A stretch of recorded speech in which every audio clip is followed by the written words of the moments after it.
नमस्ते, मैं चंद्रभूषण। आज मैं आपके सामने एक बुक का रिव्यू करने जा रहा हूँ और उस किताब का नाम है Sun Tzu the art of war, spirituality for conflict.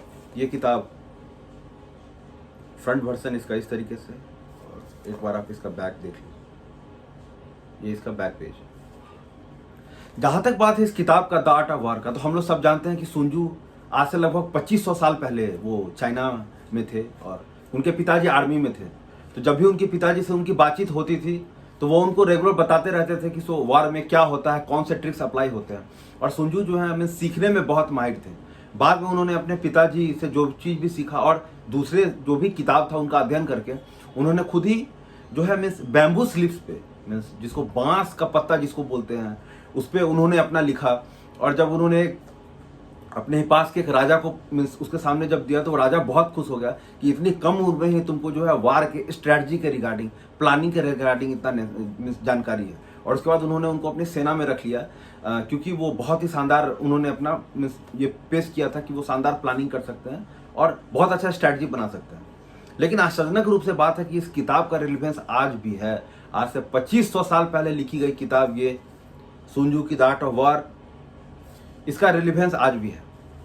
मशहूर राइटर रॉबर्ट ग्रीन बताते हैं कि जब ये किताब लिखा गया था तो जाहिर सी बात है वो बांस के पत्ते पे था, तो मीन्स वो खो गया।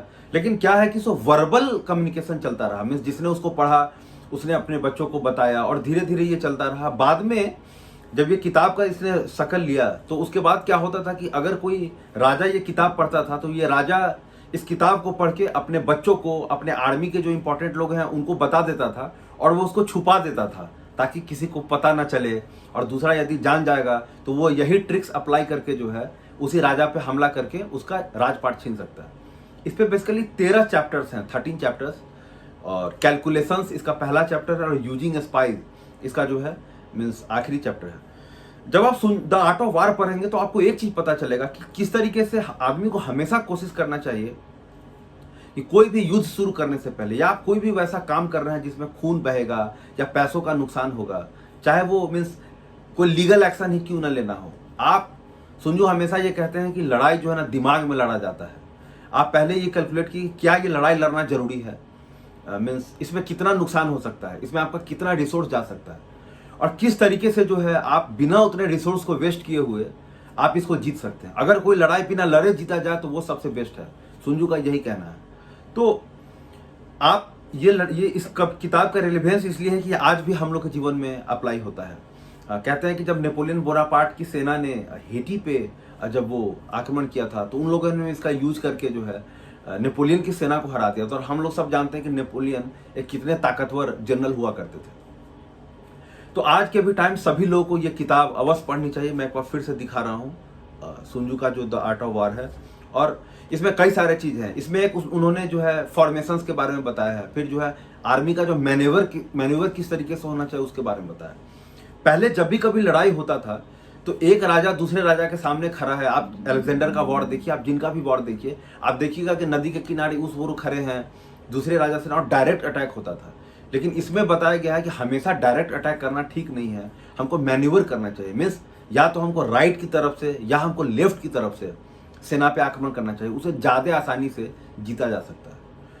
जो भी स्ट्रैटेजिस्ट हैं जो वारफेयर को रीड करते हैं वो कहते हैं कि इसको नेपोलियन बोनापार्ट ने अपने लाइफ में बहुत इस्तेमाल किया और इसलिए नेपोलियन 1796 से 1806 तक जो शुरुआत का 10 साल है उसमें वो बेहद सक्सेसफुल रहे, क्योंकि वो जो आर्मी का जो मैन्यूवर है उसको बहुत यूज करते थे। और बाद में उसको प्रशियन आर्मी ने यूज किया, अभी अमेरिकन आर्मी भी उसको यूज करते हैं, ये जो मैन्यूवरिंग वॉरफेयर है।